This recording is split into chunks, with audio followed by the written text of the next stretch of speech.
Olá pessoal, nesse vídeo eu vou falar um pouco sobre os mártires cristãos. De acordo com a tradição da igreja, os primeiros cristãos foram sistematicamente perseguidos por um brutal império romano.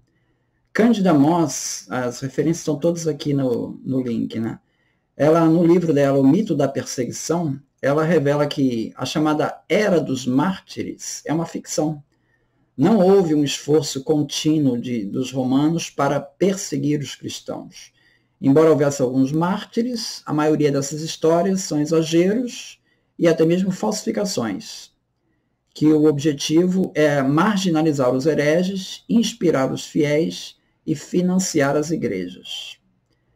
A Juliana Cavalcante, num vídeo aqui, segue aqui o link aqui nos comentários, ela ainda avança mais um pouco e diz que muitas dessas histórias de mártires, se não a grande maioria, foram puras invenções de Eusébio de Cesareia no século IV.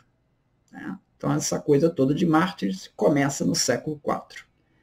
Bom, eu gostaria de aqui mostrar aqui um vídeo. Vamos ver se vou conseguir. Eu não vou colocar direto, porque o YouTube pode dar problema. Então vai ser do meu celular mesmo. O vídeo é do André Chivitarese, que foi professor da Juliana Cavalcante. Ele fala em quem escreveu o Evangelho de Mateus. E aí ele vai falar do Eusébio de Cesareia. Vamos ver o que ele diz do Eusébio de Cesareia. Um enorme conjunto de autores, muitos deles que nós temos, chegaram até nós, e outros tantos autores que não chegaram até nós, mas ele citou. Então, como é que se faz aí?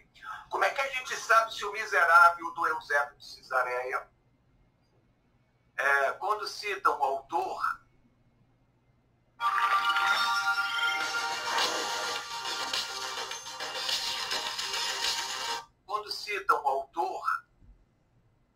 se ele está inventando a citação ou se ele está mesmo citando o texto do autor?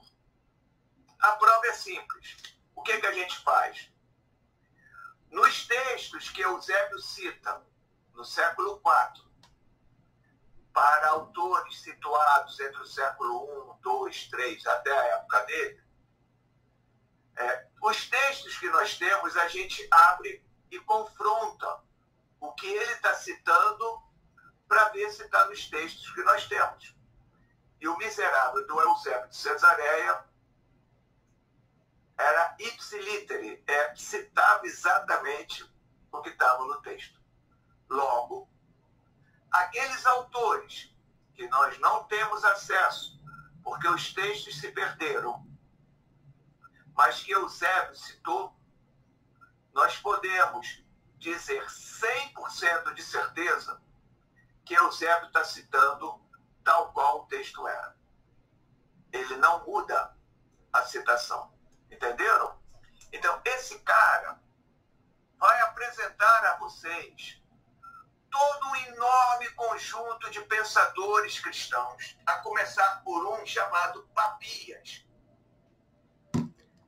Bom, acho interessante botar esse testemunho aqui, quer dizer, será que é tão fácil assim atribuir ao Eusébio de Cesareia um verdadeiro fraudador?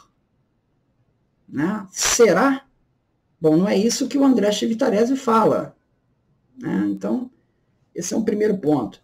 Bom, mas não vamos ficar no André Chivitarese, vamos falar assim, não houve martírio, Vamos ver então o que os autores de história romana dizem, tá? Bom, vou primeiro pegar o Rostovtsev, de História Romana, de 1960.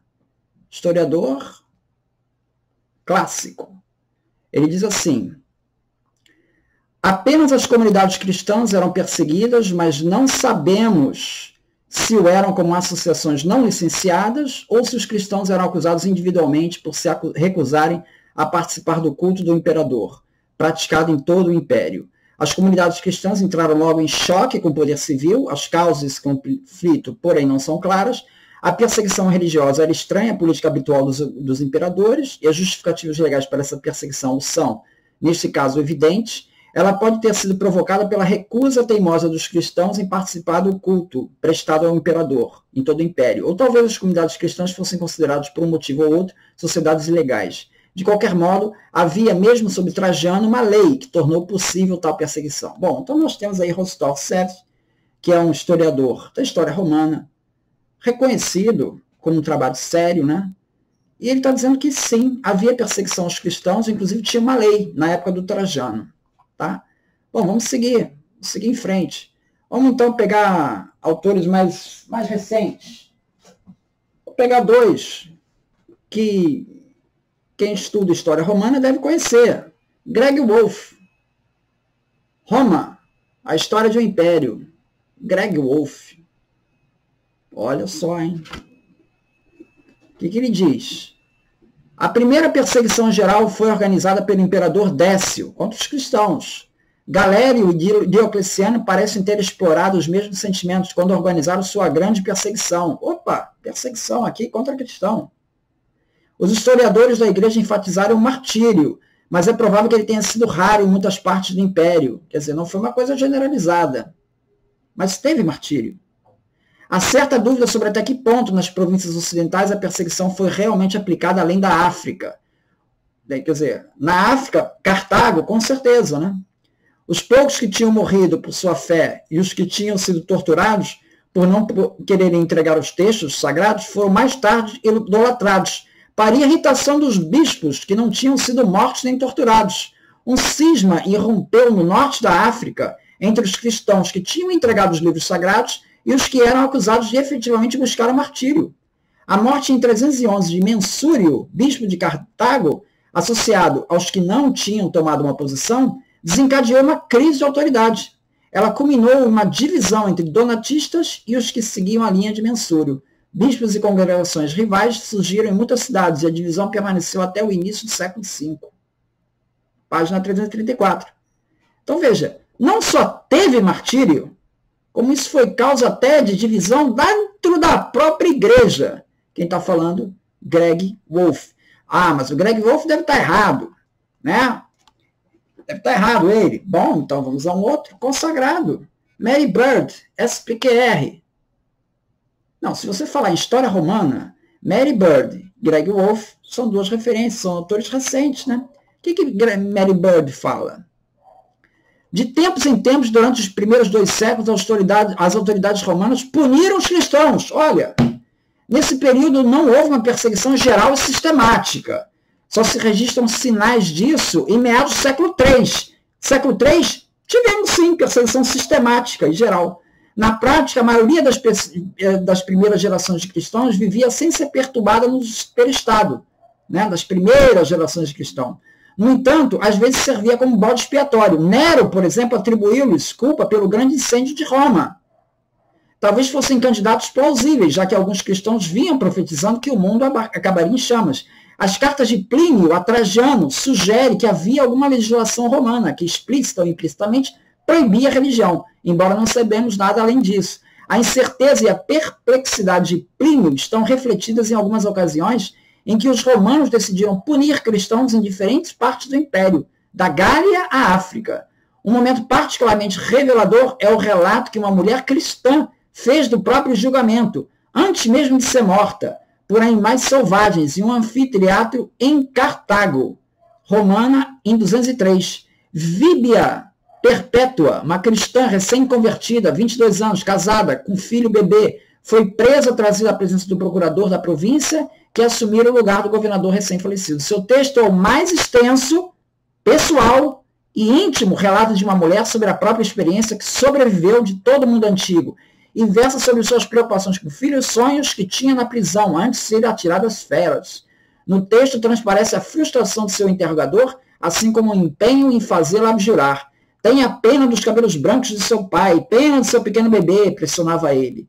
Simplesmente faça um sacrifício pelo bem-estar do seu imperador. E ela respondeu, não vou fazer isso. Ele pergunta, você é cristã? Ela responde que sim. Christiana sum. É sentenciada, então, à morte. O martírio de Perpétua é analisado em detalhes por Thomas Heffernan, The Passion of Perpetua and Felicity, Oxford, 2012. Cara, temos referência à perseguição aos romanos em Nero, na época de Nero. Bom, vamos a um outro autor, mais antigo, tá? Mas também um clássico. Edward Gibbon. Edward Gibbon. Declínio e queda do Império Romano. Ele cita o Tácito.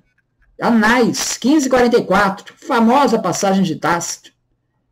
A passagem diz assim: mas nem todos os socorros humanos, nem as liberalidades do príncipe, nem as orações e sacrifícios aos deuses podiam desvanecer o boato infamatório de que o incêndio não fora obra do acaso. Assim, Nero, para desviar as suspeitas, procurou achar culpados e castigou com as mais horrorosas penas a certos homens que, já antes odiados por seus crimes, os vulgos chamados cristãos. O autor desse nome foi Cristo, que no governo de Tibério foi condenado ao último suplício pelo procurador Pôncio Pilatos. A sua perniciosa superstição, que até ali tinha sido reprimida, já tornava de novo a graçar. Essa passagem, tornava de novo a graçar, sugere que essa perniciosa superstição havia sido irrompido novamente, prova que os cristãos já haviam atraído a atenção dos governantes e que Nero não foi o primeiro a persegui-los, tá? Segue o texto do Tácito. Não só por toda a Judéia, mas origem deste mal, mas até dentro de Roma, onde todas as atrocidades do mundo e tudo, quanto mais vergonhoso, vem enfim acumular-se. Sempre acham acolhimento. Em primeiro lugar, se prenderam os que se confessavam ser cristãos, e depois, pelas denúncias desses, uma multidão inumerável, os quais todos não tanto foram convencidos de haverem tido parte no incêndio, como de serem inimigos do gênero humano. O texto segue aqui nos comentários. O Edward Gibbon comenta sobre essa passagem. Esse testemunho é por si só suficiente para expor o anacronismo dos judeus que colocam o nascimento de Cristo perto de um século antes. Quer dizer, veja, o Gibbon está se referindo a judeus que colocam não o nascimento de Cristo no século II, mas um século antes. E ele mostra um anacronismo, porque essa passagem de Tácito não tem como fugir dela. A crítica mais cética é, o Gibbon falando, hein? A crítica mais cética é obrigada a respeitar a verdade desse fato extraordinário e a integridade deste célebre passagem de Tácito. O primeiro é confirmado pelo dirigente e com precisão Suetônio. Suetônio confirma Tácito, que menciona a punição de Nero infligido pelos cristãos, uma seita de homens que abraçaram uma nova superstição criminosa. Esse último, Suetônio, pode ser provado pelo consentimento dos manuscritos mais antigos, pelo inimitável caráter do estilo de Tácito, por sua reputação, que protegeu seu texto das interpolações de fraude piedosa, e por o sentido de sua narração, que acusava os primeiros cristãos dos crimes mais atrozes, sem insinuar que possuía qualquer poderes milagrosos ou mesmo mágicos acima do resto da humanidade. Então, essas são as colocações que eu queria fazer com relação aos historiadores do Império Romano, tanto os mais antigos quanto os mais recentes. Existe um artigo, tá? The Myth of Neronian Persecution, do Journal of Roman Studies, de 2015, que ele fala do mito de Nero. Eu vou discutir isso num outro e-mail, porque vai exigir um outro e-mail. Mas eu estou te colocando que os autores mais recentes de Império Romano, né, Greg Wolf e a Mary Baird, tratam dessa questão. Então, dizer que não houve martírio, isso é muito parecido com os historiadores que dizem que não houve holocausto, né? Assim, esse negacionismo, eu acho que é um desserviço à história. É isso, muito obrigado.